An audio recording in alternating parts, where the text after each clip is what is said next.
All right, everybody. I'll give you a little update.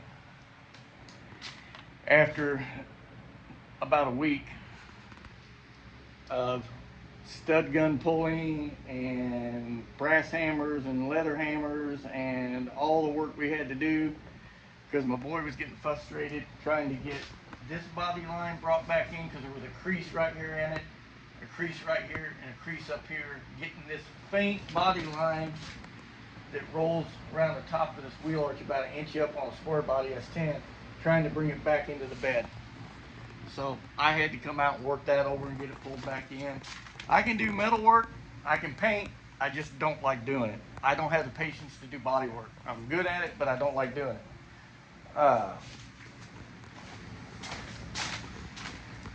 Got all of this all nice and pulled back, hammered out and done.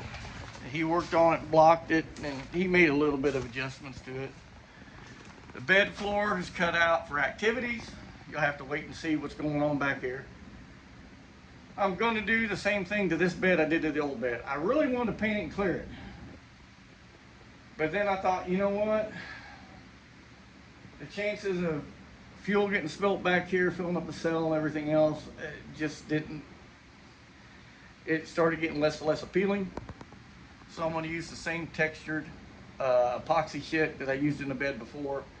I get it, I dilute it with urethane reducer, and I spray it, and the stuff comes out like about the texture of about 320 grit sandpaper, and nothing will phase it. Fuel, oil, transmission fluid, anything gets spilled in here, you can drop a hammer on it, it won't chip it or break it. So we're going to go back with that in the bed and the inside of the tailgate. Also, no roll pan this time. I'm putting a 99 to 04 Tacoma back bumper on it. Yep, they look good on them, because you can't get the Blazer bumper no more. And the square body Blazer bumpers, I don't think really look all that great without the filler panel on top. But a 09 to 04, 99 to 04 Tacoma bumper looks really good on the back square body. Cab's all painted and clear coated. It's done. It is all done. 3 coats of base, 3 coats of pearl, and 4 coats of clear. So, wiper cowls there. We bought 2 new fenders for it. Industry standard premium fenders is what we bought for it. So, super nice fenders. You'll have to see when we get them up here. You can't hardly see, but I'm going to put you up against the plastic. If you look back here, one's hanging on a tree, so it could be primed. Right by it's my chassis. My wife's 69 El Camino is sitting there under the plastic, covered up. We're still working on it, getting it put back together from painting it 2 years ago. But we also put the 509 out of the S10 inside that El Camino. New engine's already sitting in the S10's chassis. I pressure washed it, I've cleaned it up. I went back and touched up some of the welds on the bracing that when I welded it, I had to use a mirror and a flexible head on the MIG to try to weld like this above my head under the truck. We got all that touched up and welded up back. So, making some other chassis changes as well.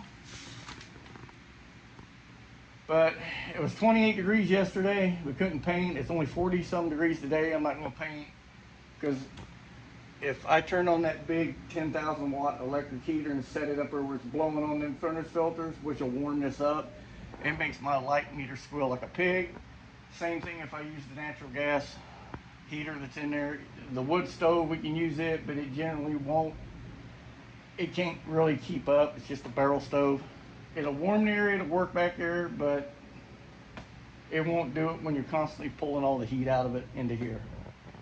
So it's going to be in the upper 60s Wednesday, Thursday, Friday, and Saturday.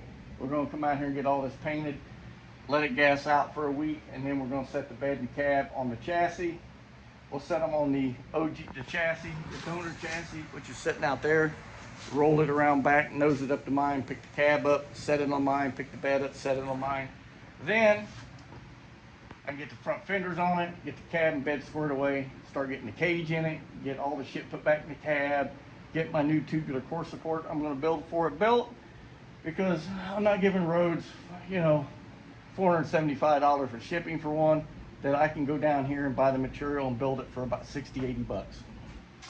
So, but there you go. You're just gonna have to wait and see what happens. But the truck's gonna look completely different this time. We're gonna put a wing on the back for downforce. We're gonna put a parachute on it. I've got a whole new set of brakes front and back for the truck.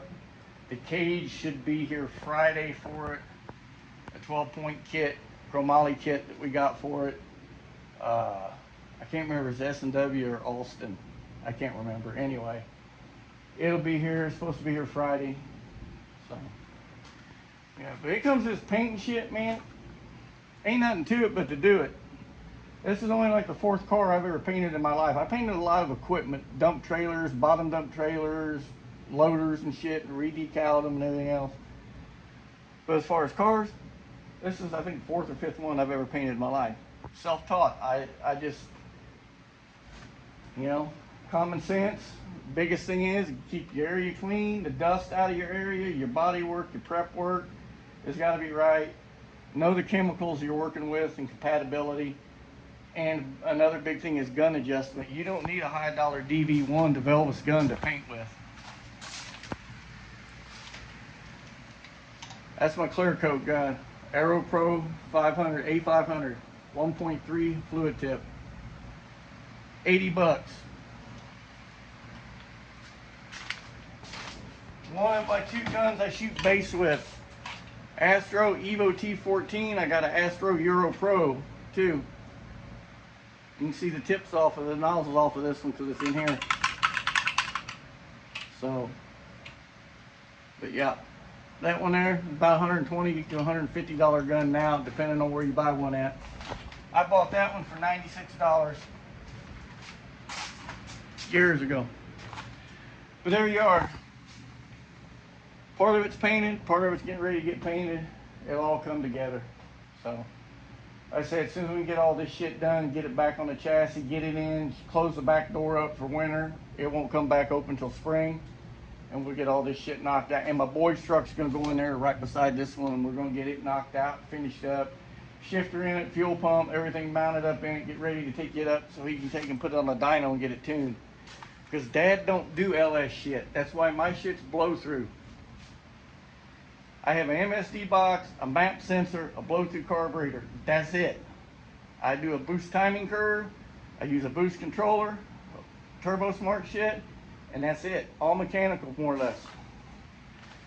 Like I told him, that blow-through carburetor gives the engine what it wants. It don't tell it what it needs. It gives it what it wants. And John's carburetors, John Bittler IRD, the man's a badass when it comes to a carburetor, blow-through or not. We got one of his regular E85 carburetors that we had done for the El Camino, just a regular draw through. But yeah, looks good, don't it? Not bad for a rookie, huh? Anyway, there you go. Now you know what's going on. I'll leave the fans running to keep the dust out of the room.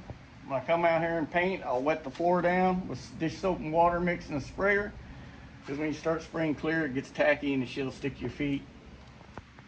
So, see over here, all my patterns set in the gun with just acetone in it to get the pattern right.